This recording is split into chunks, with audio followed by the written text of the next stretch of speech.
Hey everybody, happy Father's Day. Hopefully everyone's doing well. So, we are about to take you back to a conversation that we had in 2015 about collaborating with colleagues.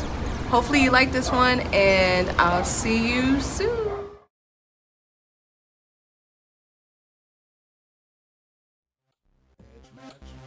It's Edge Match. Edge Match. It's Edge Match. You're at Edge Match. Edge Match. Don't miss Edge Match. Don't miss Edge Match. You're at Edge Match. Edge Match. Don't miss Edge Match. Don't miss Edge Match. Hello everyone and welcome to EduMatch Tweet and Talk number 11. Please follow along with us on Google Plus at bit.ly/tweet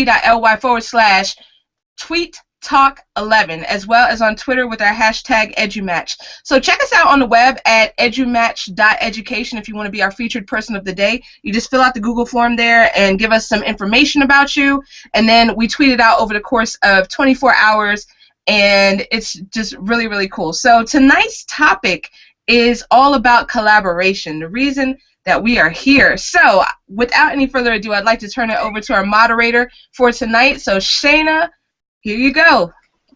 Hey guys, welcome. This is a topic I proposed to Sarah just because I see collaboration as something that is kind of hit or miss in certain schools. It sometimes can be hit or miss on Twitter, other social media platforms, and so I want to kind of address some of the issues and get some feedback from some other people. So first I'd like for everybody that's here as our panelists to introduce themselves. I'll just start with Ann, and then you guys can work your way down. Let us know your name, where you're from, and what you do. Hi, my name is Ann Manalo. I'm a special education teacher at Richmond Hill High School in Richmond Hill, Georgia, and I'm just happy to be here. My Twitter handle is Educator Ann, as one word. It's nice to be here. Thanks. Jennifer, you're next. Hi everyone, my name is Jennifer Casa Todd. I'm a literacy consultant and I lead learning with technology at the York Catholic District School Board, and that's in just north of Toronto in Ontario, Canada. Awesome, glad to have you here. Leslie, you're up next. Hi, I'm Leslie Fagan. I am an instructional technology coach with the Griffin-Spalding County School System in Griffin, Georgia.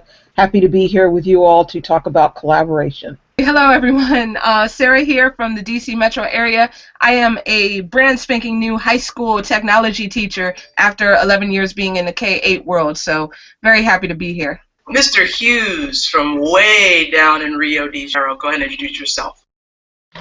Okay, hi everybody. As Shanda just said, I'm based in Rio de Janeiro. Stefan Hughes is my name, and I work in higher ed right now, and also teacher training, teacher development for language teachers who teach English as a foreign language.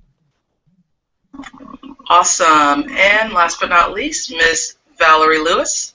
Hi, my name is Valerie Lewis, and I am in Gwinnett County, Georgia. High school language arts teacher of 10th and 11th grades, special education teacher, and I'm excited to be here. Awesome. Glad to have you all. I'm glad to have a lot of Georgia folks here representing for the South. Whoop, whoop. Sorry, Sarah. And sorry, Jennifer, y'all North folks, us South folks, hold it down.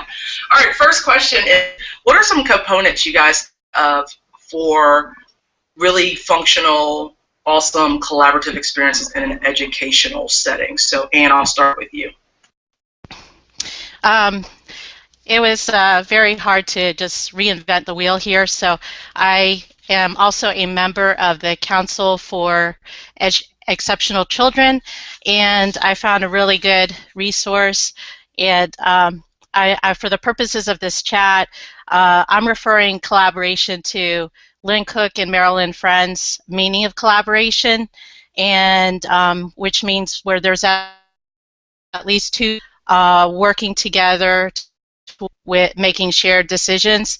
And I really liked Friend and Cook's 2007 components. Like I said, again, you don't have to reinvent the wheel here. I'm sure you'll find many other scholarly journals out there, but I thought it was really essential thing is both of them were first and foremost is your personal belief system. and that's really key. Next is effective communication skills. We all know pretty much what that means. And the third one I really liked was the interaction processes of effective collaboration according to Cook and Friend. And one of the things is problem solving. It could go across. So I really thoroughly enjoyed that. I'm sure other people have other ideas as well. Awesome. Yeah, I think communication, personality, all that kind of stuff is essential to collaboration. You have to have some type of commonality, whether it be you're here for the kids, maybe your content area, whatever the case may be. Jennifer, anything else to add as far as things that are essential to have positive collaboration in an educational setting? That was really well said, and the only thing I would add is that whether it's face-to-face or virtual, I think there needs to be a listening component to it and an empathy. So it really had to be collaborative to me. It has to be that give and take, that true, where are you coming from, what is this a great idea, rather than sort of developing what your idea is even before the person has finished talking. That would be the only thing I would add. I completely agree. I think the listening piece is sometimes missing in the communication piece for any field out that you mentioned. Number two, I wanted to kind of talk about what do you guys think are some of the hindrances to collaboration? What things kind of hinder or speed bumps, kind of bumps in the road? And I'll let Stefan go first. So hindrances, I think we start with the teachers themselves. I think I've kind of beating that drum, especially when I talk with teachers here. Because it seems sometimes teachers don't like to collaborate, especially across disciplines, across subjects. I've had experience of trying to work with geography teachers, science teachers, since I work with English as a foreign language, and you have opportunities to collaborate, people out of Brazil. And I've proposed this to other teachers, let's get together, let's do a kind of a project that would include English, science, geography, art, music, you name it. And people just kind of, they kind of nodded their head, but nothing came out of it after that. So I think one of the big hindrances actually is, the difficulties teachers put up to it, or they see it's too much work, they don't think they're getting paid for that. And then the administration sometimes also put the kind of limits that, or things that, you have to follow a certain standard, and they don't allow for that kind of creativity there. So those are two main hindrances I would put as on the table right now. And I completely agree with both of them. For me, coming from health, I've noticed that a lot of teachers can be cliquish, which is surprising to see in the education field. People want to group themselves based on their content area. Oh, I have a doctorate, I teach gifted kids, instead of just saying, hey, I might be able to learn something from you. And it wasn't until I kind of broke down those barriers at my school that teachers were like, oh, wow, you actually do stuff in your health and PE class that's engaging and the kids are about it. Then they were really willing to collaborate with me. So, Leslie, do you know of any other hindrances, or can you think of any others that probably hinder collaboration in schools? I think that when teachers aren't given enough time to collaborate with one another, that sometimes is an issue. We work all day and we may or may not have a planning period, but yet we're expected to make things work with people not in our content area, or for that matter, in our content area. So time is a big factor. And also, like you mentioned, we're not willing to put our pride aside. I think that I'm incredibly smart, but I don't know everything. So if I'm not willing to listen to somebody else and say there's something that I can learn, my students are going to take a hit, and they're not going to benefit in the long run. So time and putting your pride aside, those are big hindrances as far as collaboration is concerned. I was just going to say, I really agree with you, Leslie, and I think that it comes down to leadership too. So you talk about the time factor, but if there's an administrator who really values a collaboration, then he would allow for teachers to have the same time off. Or so some of the hindrances are sometimes when leadership, to me, doesn't value collaboration or doesn't believe in the benefits of it, and therefore contributes to that same story, like the lack of time and all of that sort of thing, if that makes sense. It definitely does. I guess to kind of piggyback off of both what you, Jennifer, and Leslie mentioned, the third question is kind of how does this collaboration or lack thereof affect our students? How can this inability to collaborate, or when we have great collaboration, how does that directly affect our students? And I'll throw that to Valerie first. All right. I will say just yesterday I attended a planning meeting for the National Conference of Teachers of English, and one of the gentlemen in attendance as well mentioned how he's a social studies teacher and he was going through the Renaissance period and he wanted to collaborate to get some art pieces and artwork into the lesson. So he went to the art teacher at his school, and she was kind of hands-off and almost even appalled that he was coming to her to ask her if she had anything that was related to the Renaissance topic to teach the kids about art. So when you think about that, where she might have thought, don't you bother me, she failed to realize that she was affecting a whole classroom or classrooms of students that could have had a rich experience.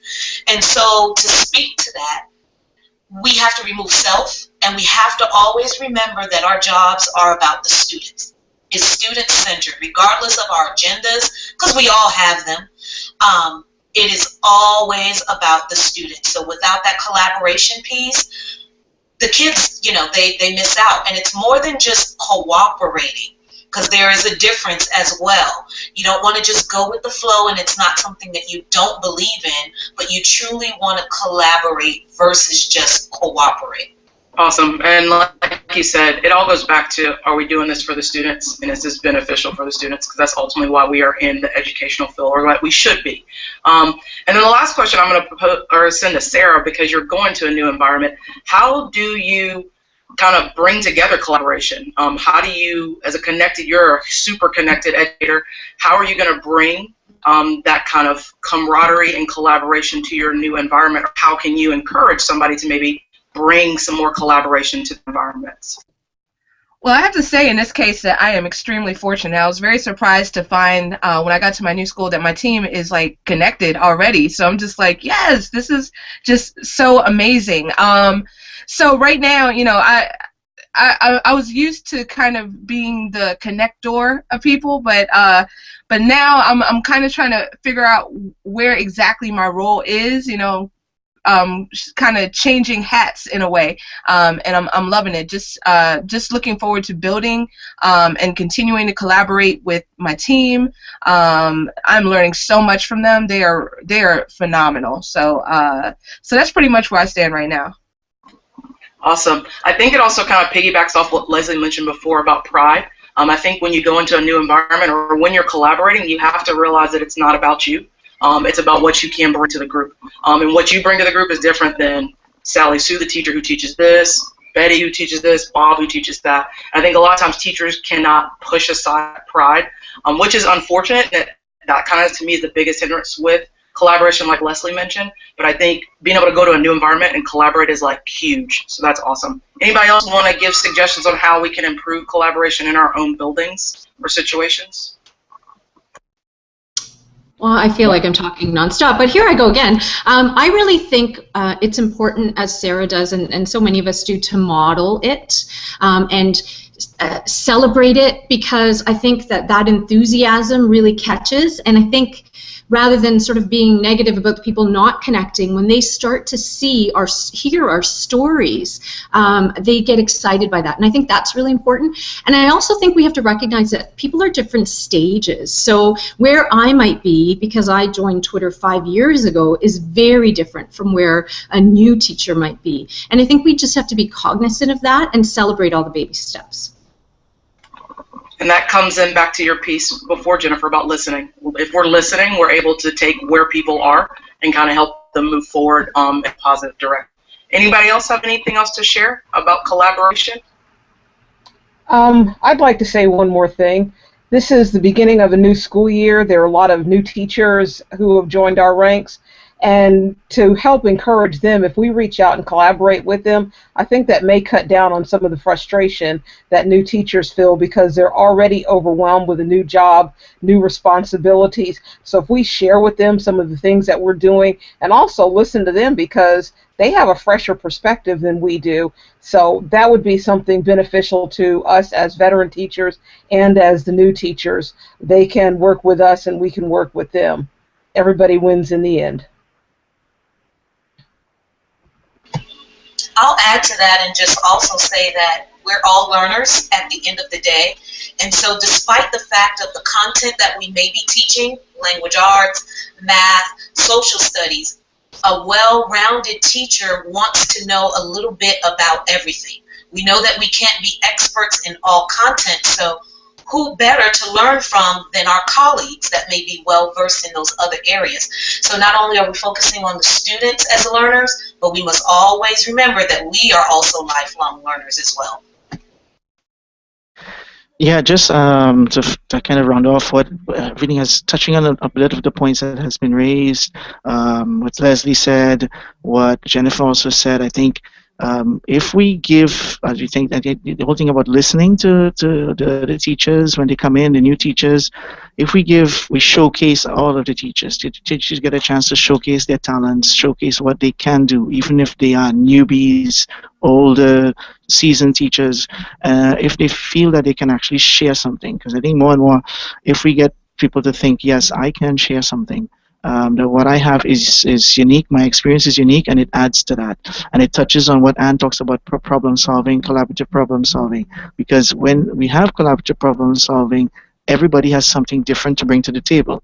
So if that is made, we foster that more and more, then collaboration becomes easy. Because we know that, what I have is a little different from what Anne or Jennifer or Leslie or Valerie or Sarah or Shannon, anybody else has here. So we are able to, make that become a part of our culture. That's what I wanted to add. Great. Such a great discussion today. So I wanted to thank everyone who's on the panel, as well as everyone who is participating in our Twitter chat, and a huge, huge shout out to Shayna for moderating and doing such a bang-up job. So great job, Shayna. And just thank you all so much for tuning in. The Twitter chat will be storified, and this Google Hangout will be available as an iTunes podcast. So come back next week for Tweet Talk number 12, bit.ly/Tweet Talk 12, and we have another great topic for you about adjusting to a new role, which was also proposed by Shayna. So thank you, Shayna, for the great ideas. So anyone can be a panelist. Just sign up at bit.ly/Tweet Talk 12. So we hope to see you there. And remember to subscribe if you're interested to our podcast at bit.ly/EduMatch podcast. So everyone have a fantastic weekend and a fantastic week. See you next week, same bad time, same bad channel. All right, bye everybody. Bye.